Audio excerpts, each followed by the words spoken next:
మాతృభ్యో నమః పితృభ్యో నమః ఆచార్యదేవేభ్యో నమః నమో ఋషిభ్యః.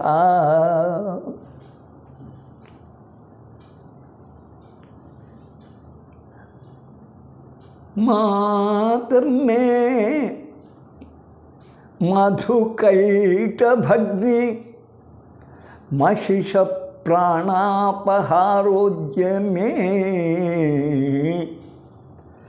శేలానిర్మిత ధూమ్రలోచనవధే హే చండముండార్జిని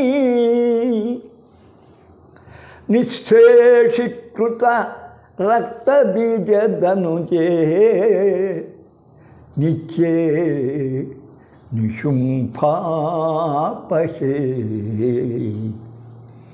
శుంభధ్వంసిని సంహరాసు దురితం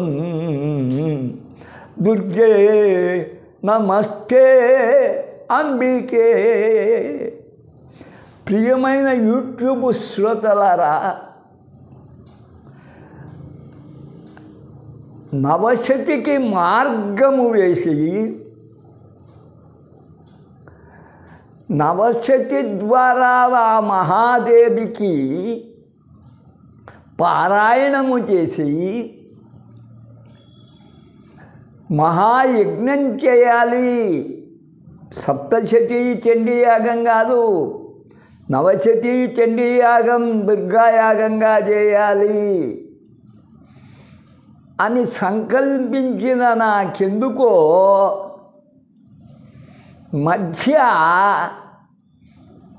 నా మనవని ప్రేరణతో ఈ ఊహ జనించింది. ఏది? దేవీ భాగవతము లాంటి అమ్మ యొక్క అభేద్యమైన గ్రంథాలు కూడా జనవంతి శేషాద్రి శర్మ గారి చేత కడపలో గడియారం వారి కాలంలో అద్భుతంగా రచింపబడ్డాయి పద్యకావ్యాలు. అవి చూచాను. ఆయన 18 పురాణాలు వెలిగించాడే కానీ పద్యకావ్యాలుగా ఎన్ని వెలయించాడో నాకు అంతగా తెలియదు. ఆయన నేను కొత్తగా ఉద్యోగం 24 ఏళ్ళప్పుడు ఉద్యోగంలో చేరి 24 ఏళ్ళప్పుడు ఆయన్ను దర్శిస్తే ఆయన ధ్యానంతోనే కళ్ళు మూసుకొనే అన్నీ దీపారాధన కృతులు మొదలుకొని సమస్త పూజా కార్యక్రమాలు జ్ఞాన మార్గంలోనే నిర్వహించినటువంటి మహాత్ముడు. అటువంటి వాణి ప్రేరణ పక్క ఉండంగా అవు దుర్గాదేవి పైన పద్యాలు ఎవరు వెలయించలేదే. లలితోపాఖ్యం అన్నా వచన రూపంలో కాకుండా పద్య రూపంలో వెలయించాలనే కోరిక కూడా నాలోనే జనించి లలితా విజయం అనే పేరిట పద్యకావ్యం రాశాను. నేను లలితా భక్తుడు నగుట చేత లలితోపాఖ్యానము మొదట తెలుగులో వెలయించాను. మళ్ళీ ఇంకొక ఆయన వెలయించాడు. ఆయనతో నాకు పరిచయమే, రాజంపేట వాసి. ఇక వస్తే ఈ పద్యకావ్యానికి కళంగినానే కానీ 150 పద్యాల లోపల ముగిసింది మా లలితా విజయం. ఈ దేవీ మహత్యం అలా కాదుగా, 13 అధ్యాయాలు. 2 అధ్యాయాలు పక్కన పెట్టినా 11 అధ్యాయాల్లో కృతులలో ఉన్నాయి. తెలిగించక తప్పదు. మరి ఇంత విస్తారమైంది 400 పద్యకావ్యమైనా నేను ఆశ్చర్యపడతాను లేదు. ఆ బృహత్తర కార్యం నెత్తి మీద వేసుకున్నాను. అమ్మ ఇచ్చ చూస్తాం. ఇక్కడ వచన రూపంగా ఒకప్పుడు నాకు ఆదోనిలో తెలుగు పండితుకున్న పాతూరి శ్రీరామాంజనేయులతో ఆయన బాల సరస్వతి బుక్ వారికి ముఖ్యం పాతూరి వారు. సాహచర్య భాగ్యం మా ఆస్థాన కవి 4 ఎమ్మెలు ఉన్న కోటేశ్వరరావు గారితో బంధం. ఈ బంధంతో ఆ బంధం ఏర్పడినప్పుడు కొంత చర్చించుకున్నాం.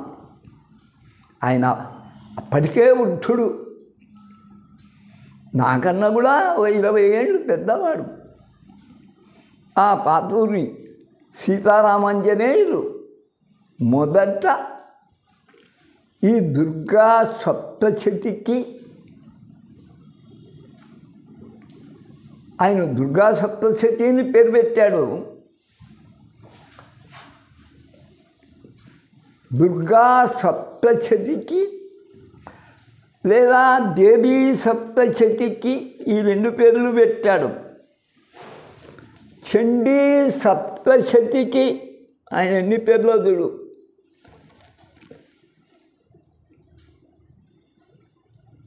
ఆయనకే రుచించలా దేవీ సప్తశతిని పెట్టాడు. ఇన్ని దురవస్థలు పడేదానికన్నా మార్కండేయ మహర్షి రచించినటువంటి దేవీ మహత్యం అంటే అయిపోయింది. ఇంకా సప్తశతులు నవశతులు ఏట్లబడని చండి కానీ దుర్గ కానీ చాముండి కానీ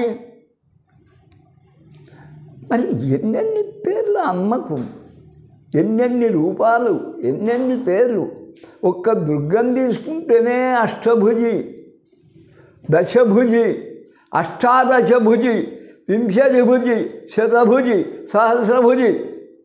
అమ్మ అసంఖ్యాకమైన రూపాలు, అసంఖ్యాకమైనటువంటి నామాలు. కౌశికట, కాత్యాయని అట, అన్నిటికీ కలిసి మహాదేవి అంటే చెప్పు. అందుకే ఆయన దేవీ మహత్యం అన్నాడు. శ్రీదేవిని చెప్పలేదు, మళ్ళా దేవీ మహత్యం అన్నాడు మార్కండి. నిజంగా దానికి తగ్గుతుంది. మొదటి నుంచి నా ప్రయత్నంలో, నవశతి ప్రయత్నంలో ధ్యాన శ్లోకాలు 24 ఉంటే ఆ 24లో నాకు నచ్చింది, నేను మెచ్చింది ఈరోజు ప్రార్థనా శ్లోకంగా విలయించి. ఇది తిరుగులేని సారాంశం. 9 రోజుల యుద్ధం, 9 దుర్గా స్వరూపాలు, 9 రాక్షసులతో యుద్ధం. అందుకే నేను నవశతిని నేను దృఢపరుచుకున్నాను. ఎట్లా అక్కడ ఎంతుతే 500 చిల్లర శ్లోకాలు ఉన్నాయి. వాళ్ళు భూవాచాలు జరుచుకున్నారు.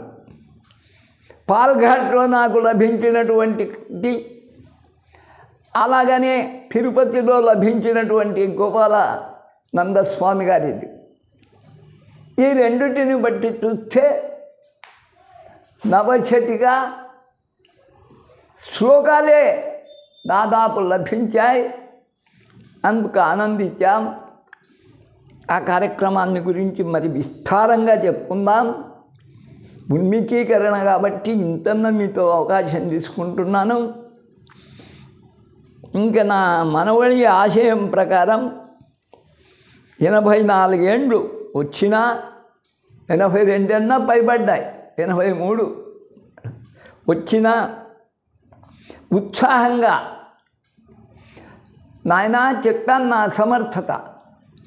అప్పటి పోతే ధార రాదు, తేటగీతలు సీసాలు రాసుకోమంటే రాసుకుంటా, కానీ ఎవరు చదివేది వృత్తాలు నడవడానికి నాకు ధైర్యం చాలకుంది. ఒకప్పుడు దుష్కర ప్రాస తీసుకొని నడపడం నాకు ఒక హ్యాబిట్. అదొక కళా విహారం, కవితా విహారంలో దుష్కర ప్రాసలతో చెరువులో అదొక విచిత్రం. అందుకై నా సమర్థత తెలియజేసిన అమ్మ చేయుతనిచ్చి వెధవా నేనున్నాను కదా ప్రేరణ, వృత్తాలు ఎట్లా నడపలేవురా, నాకు ఇష్టమైన శార్దూల మత్తేభాలు ఉన్నాయి. ఉత్పల చెంపకమాలలు కదా పక్కన పెట్టు, నాకు ఇష్టమైనది శార్దూలము, సింహము, మత్తేభము, గజలక్షిక నా వాహనాలు. అదే వాహికలు, అవి ఎట్లా నడపలేనో చూపిస్తా, నువ్వు నడపగలవు అని చెప్పి ఎక్కువ శార్దూల మత్తేభాలతోనే నడుపుతూ ఉన్నాను. కావ్యం బాగా నడిచింది. కంఠము పెకిలి రావడానికి నేను చేసిన మొదటి ప్రయత్నం ఇది. ఇప్పుడు చూస్తాం. ఇక్కడ షణ్ముఖ శర్మ గారు లాంటి వారికి కూడా అగమ్యగోచరమైనటువంటి ప్రారంభం. మార్కండేయ చరిత్ర ఆఖరుకు చెప్పడానికి పూనుకున్నాడు. అది పోయి 14 వసువులను కొంచెం టచ్ చేసినాడు. 8వ వసువుకు ఒక స్థానం కల్పించుదామనుకున్నాడు. ఆ 8వ వసువు 2వ వసువు దగ్గర నుంచి పునాది బడి వేసుకొని ఉన్నాడు. ఆయనకే గందరగోళమైంది, నాకు కూడా గందరగోళమే, ఇప్పటికి కూడా గందరగోళమే. ఈ వస్తువుల వ్యవహారం ఎంతవరకు బాగా తెలుసు. దక్ష ప్రజాపతికి కశ్యప ప్రజాపతి కుమారుడు ఉన్నారు అనేకులు, మనకు కర్దముడు, చక్రీతుడు వీళ్ళంతా. కానీ ఆ కశ్యప ప్రజాపతి యొక్క సంతానమే దేశంలో 70% ఉంది, బ్రాహ్మలు, వైశ్య, క్షత్రియులు. ఆ 70 మంది కాశ్యపులలో, ఆ కశ్యప ప్రజాతి కుమారులలో సూర్యుడు ముఖ్యుడు, లోకసాక్షి, నవగ్రహాలకు అధికారి. ఆయన మించిన వాళ్ళు లేడు. కశ్యప ప్రజాపతి సంతానంలో అదితికి ఆదిత్యులు పుట్టగా అదితికి దైత్యులు పుట్టారు, అది వేరు సంగతి.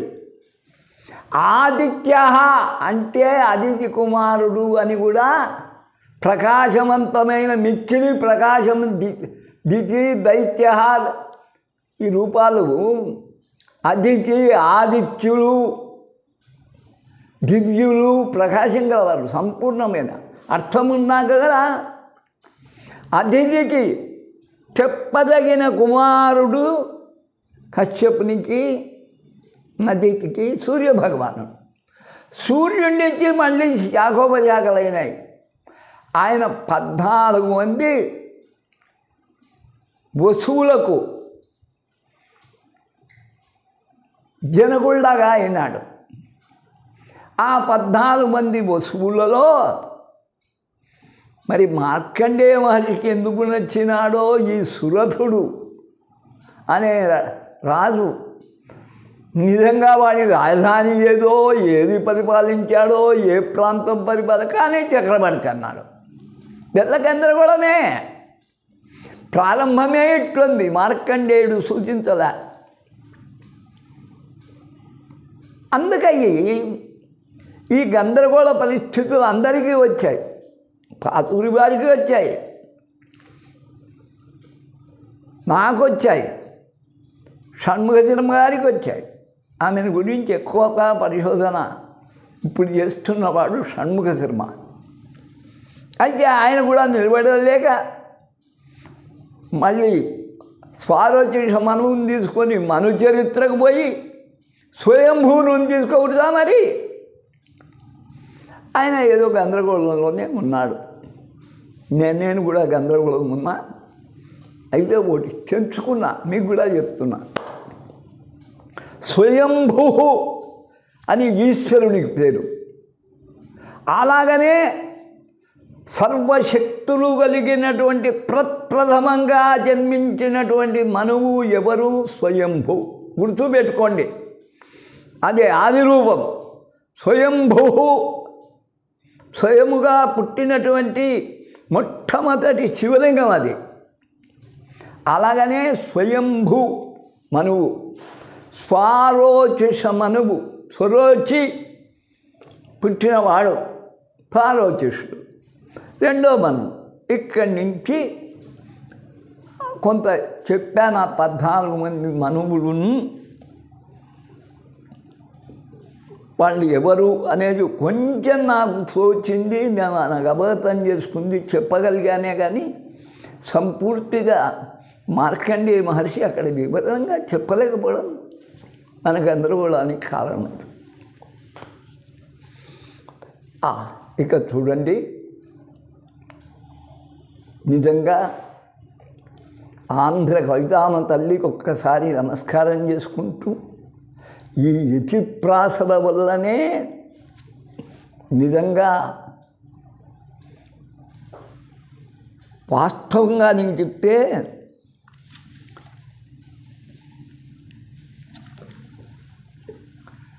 ద్వితీయాధ్యాయము వాస్తవంగా చెప్తే ద్వితీయ అధ్యాయము ప్రారంభంలో అష్టాదశ భుజిగా దుర్గను వర్ణించాడు మార్కండేయుడు. అది మార్కండేయుడో కాదో నాకు తెలియదు, అది ధ్యాన శ్లోకంగా కనపడుతుంది. 18 చేతులు. నాకే ఆశ్చర్యం, అక్కడ ఎతులు లేవు, విశ్రాంతే. అదే అక్షరం పడాలని రూల్ లేదు, రెండో అక్షరం ప్రాస లేదు. ఇన్ని నిబంధనలు పెట్టుకున్న ఈ తెలుగు కవితామ తల్లికి ముందుకు నమస్కారం చేయాలి, నన్నాయ భట్టారకునికి ప్రాంజలి ఘటించాలి. ఇక చూడండి, ఇది నిజమైన ధ్యాన శ్లోకం, రెండవ ఆశ్వాసం. అవి కూడా మీకు రుచి చూపిస్తా. పరశు గదాక్షమాల శరపద్మము కుండిక కార్ముకంబు. పరశు గద అక్షమాల శరపద్మము కుండిక కార్ముకంబు. దుర్భర ఘనశక్తి ఖేట సురపాత్రయు వజ్రము దండశూలము. కులిశము పాశము ఘంటమసి పాశ ఘంటము అసి క్రూర సుదర్శనమాది శస్త్రము. కరముల దల్చు సైరభిఘాటిని. కరముల దల్చు సైరభిఘాటిని. చండికనే స్మరించెదన్. ఈ 18 ఆయుధాలు చెడకుండా, యతిప్రాసలు విఘాతం కలగకుండా ఇంత చల్లగా 18 ఆయుధాలతో ఈ పద్యమును నడిపించిన ఆ మహాతల్లికి మొదట జోహారులు సమర్పించుకుంటూ, దీనికి చాలా ముడిపడి ఉన్నాయి. ఇది యజ్ఞ ప్రక్రియ ద్వారా కల్పించినవి నేను అనుకుంటా. మొదటిది యజుర్వేదమట, మొదటి ఆశ్వాసంలో ఋగ్వేదమట. ఋగ్వేదము ఐంకారము బ్రహ్మ చెప్పడం ఔచిత్యంగానే ఉంది. కారణం ఏమిటి? అక్కడ అశరీరవాణితో అమ్మ మాయ కడతేర్చిన నిద్రాదేవత కావచ్చు, మరి ఆమెనే రాత్రి సుప్తంగా వివరించారు, రాత్రి దేవతగా చెప్పారు.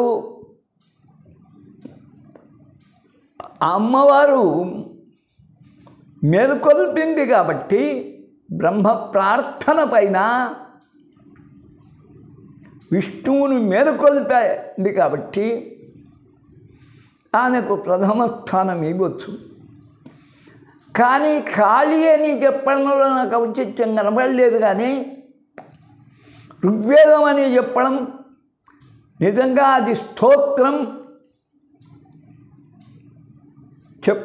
వేదంలో చెప్పబడినటువంటి రుక్కులల్లా స్తోత్రాలే.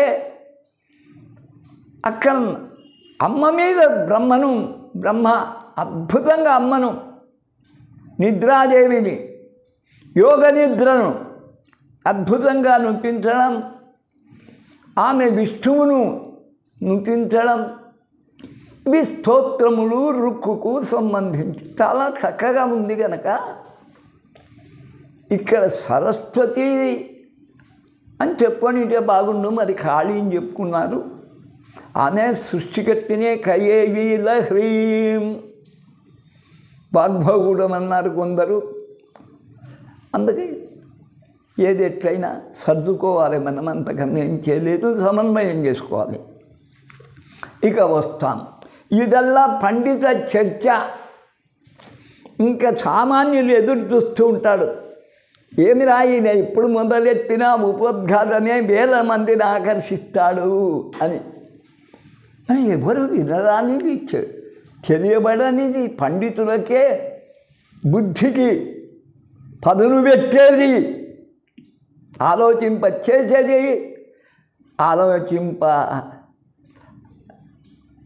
మరి అందరిది చెప్తూ ప్రారంభం చేస్తూ ఉన్నాను. శ్రీ సూర్యపుత్రులు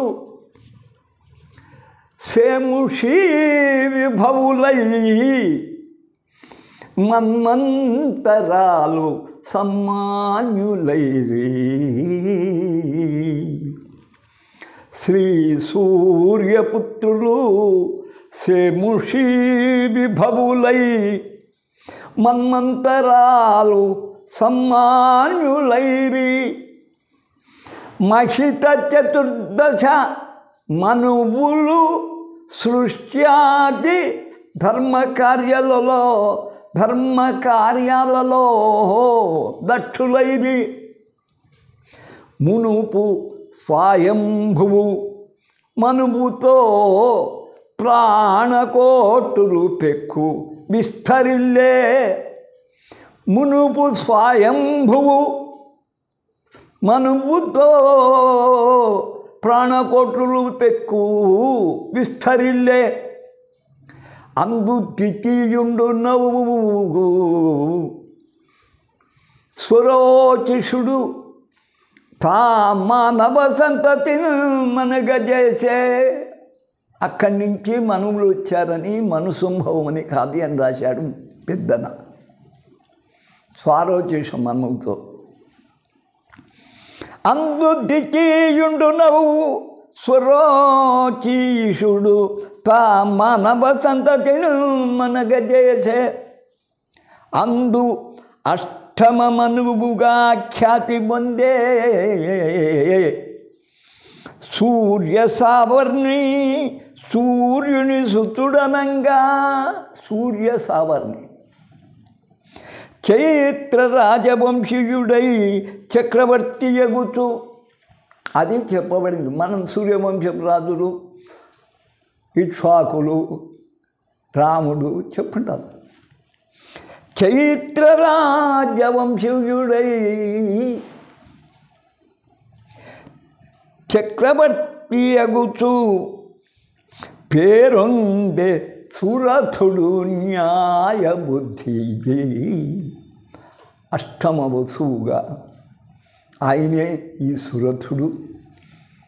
ఆ సురథుని యొక్క జన్మలో అష్టకష్టాలు పడి పిచ్చివాడై కడకు మహాజ్ఞాని అయిన మేధో మహర్షి కరుణా కటాక్షం చేతను ఆ పరాశక్తి అనంత కృపా వర్ష ఫలితంతో చివరకు ఆమె మహిమలల్లా లోకానికి వాణి వల్ల వెల్లడి అయినాయి. మధ్య ఒక చెట్టు ఉన్నాడు ఉండని మెయిన్ మహారాజు, ఆయన వల్ల వెల్లడి అయ్యాయి. ఆయనే మళ్ళీ అష్టమ వసువుగా కాగలిగాడు. అది ముఖ్యంగా ముందు తెలుసుకోవలసిన విషయం. సురథుడు చక్రవర్తి న్యాయపథంలో రాజ్యం వెళ్తూ ఉన్నాడు. వాడే 8వ యొక్క వసువుగా అవతరించబోతాడు అనేది ప్రజారంజకంగా పాలన సాగుతున్నటప్పుడు కొందరు యుద్ధభూమికి ఆహ్వానించారు. వాళ్ళ పేర్లు కోలా విధ్వంసులు. దీని మీద అనేక చర్చ జరిగింది. చెప్పాలి, కోలాచలము ఆ రాజు నివాసమా, కోలాపురి అనే పట్టణం ఆ రాజు నివాసమా? సురథుంది. కోలా విధ్వంసులు అంటే రామాంజనేయులు గారు కొంచెం దిగజారి కోలా అంటే పంది, దాన్ని తినేవారు అరబ్ జాతి వారు, అప్పటికే వచ్చారు మన దేశం మీద దండయాత్ర అని ఆయన రాశాడు. ఎవరి భావం వారికి అయిపోయింది. మొత్తం రాజు పేరు ఒక్కటి ఉంది కానీ రాజధాని పేరు లేదు. ఏది వివరణ మార్కండేయుడే మనం వివరించకపోయిన వల్ల ఈ గందరగోళానికి కారణం. నేను అలా కాదు, నేను అర్థం చేసుకుందంటే ఆ కాలము ఆయుధాలు లేవు, కేవలం కట్టెలతోనే కొట్టుకొని వచ్చేవారు. ముందు కట్టేసామని నింది, మళ్ళీ కట్టేసాము వచ్చింది. ఇప్పటికీ ఆ విద్య ఉంది, కట్టెలది. ఇక్కడ కోల అంటే కోలాటము వినింటారు మీరు, భజనలో కోలాటం, కోలలు అది కర్రలు, కోల ఆట కోలాట. మరి ఇది ఒక ఆయుధం. దాని చేత విధ్వంసమనర్చిన వారిని అర్థం చేసుకున్నా. నాకు నా అర్థము ఎవరికీ బాధ కలిగించదు. మళ్ళీ లక్ష్మీ డోలాసుర సంహారి, కోలాసుర సంహారి కాదు, మరి అట్టా పోకండి. ఆ గందరగోళం అందరికీ వచ్చింది. ఆమె మార్కండేయ పురాణం టచ్ చేయబోతేనే రామాంజనేయుల గారికి వచ్చింది. ఇప్పుడు వాగ్దాడిలో తిరుగులేని బ్రహ్మగారికి వచ్చింది, నాకు వచ్చింది. కోలలు అందుకయ్యే సందేహం తీర్చేదానికి కోలలు, బల్లెము, ఈటెలును, కుంతము, శూలము, పట్టె సంబులను కేలధరించి కోలా విధ్వంసులు వీళ్ళు. కోలలు, బల్లె, ఈటెలును, కుంతము, శూలము, పట్టె సంబులను కేలధరించి ఆ సురథు కేకలు వేయుచు చుట్టుముట్టి వాళ్ళకన్నా ఆయన బంధించి పారేస్తునో, ఆయన సంహరిస్తునో చక్రవర్తిత్వం మాకు వస్తుందని వాళ్ళు ఆ సురథు కేకలు వేయుచు చుట్టుముట్టి ఆభీలనంబునందురుమా.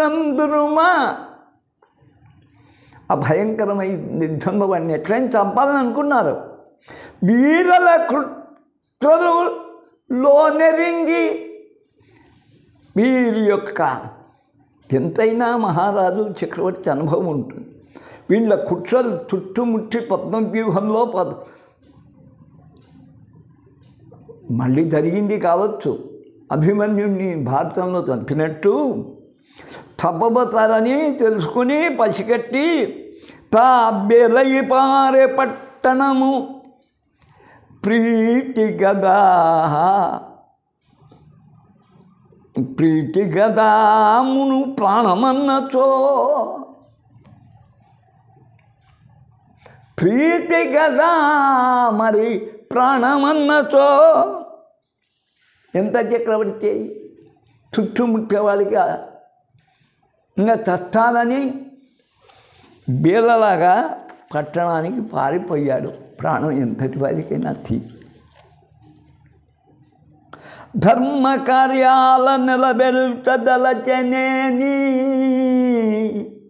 శరీరమాద్యంఖలు ధర్మ సాధనం దానికి ధర్మ కార్యాల ఎచ్చదలచనేని దేహరక్షణే ప్రతి ప్రాణి చేయమగును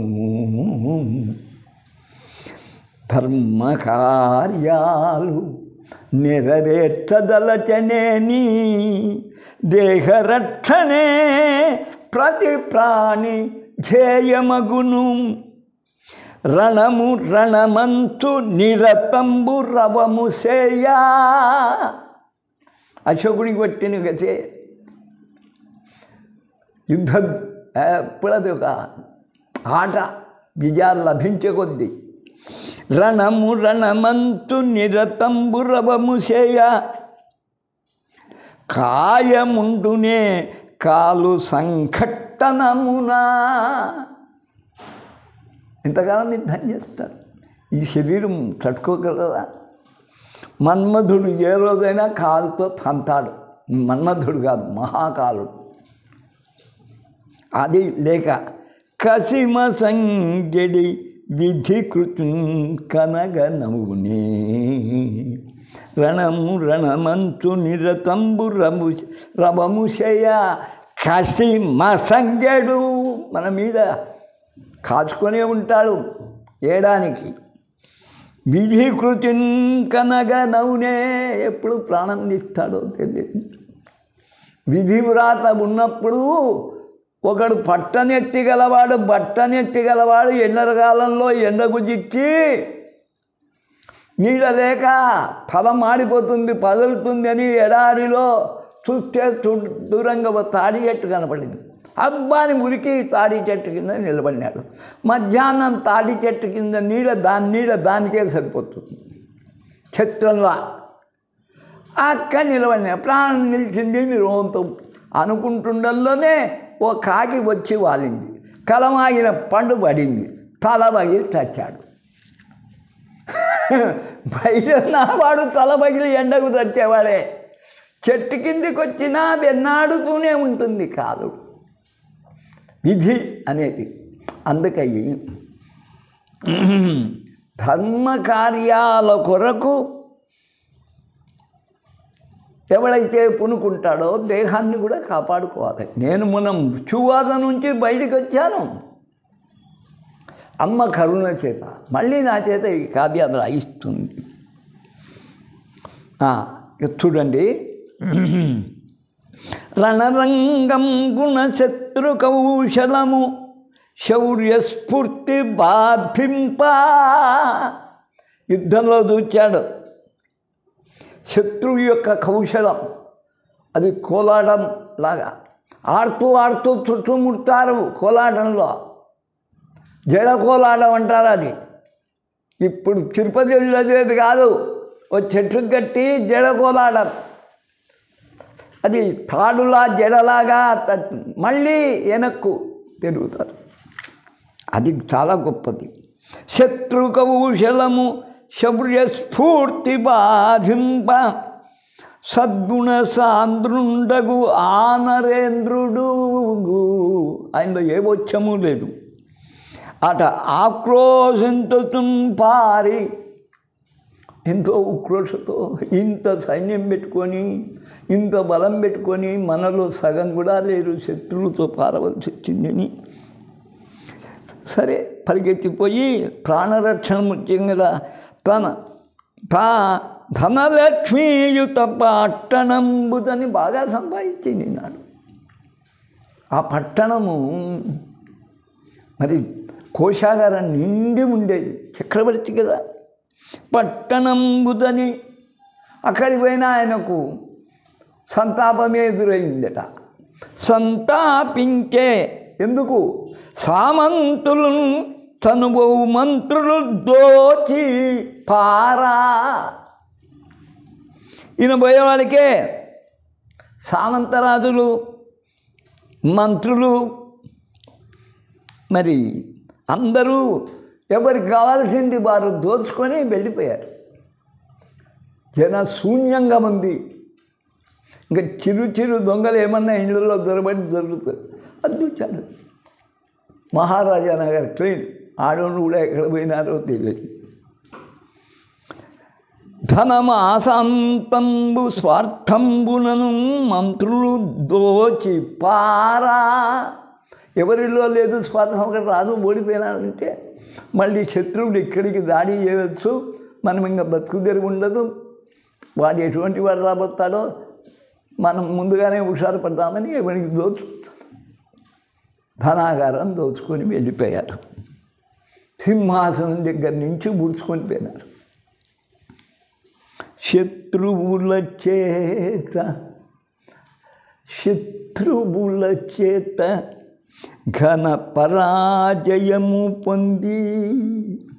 శత్రువుల చేత ఘన పరాజయము పొంది ఆప్త సామంత సైన్య కోశాధిపతుల ఆప్తులు సామంత సైన్య కోశాధిపతుల మిత్రులు కూడా ఉన్నారు. ద్రోహబుద్ధులు మతి హృది తొలచుచుండా. ఎవరిని నమ్మేది?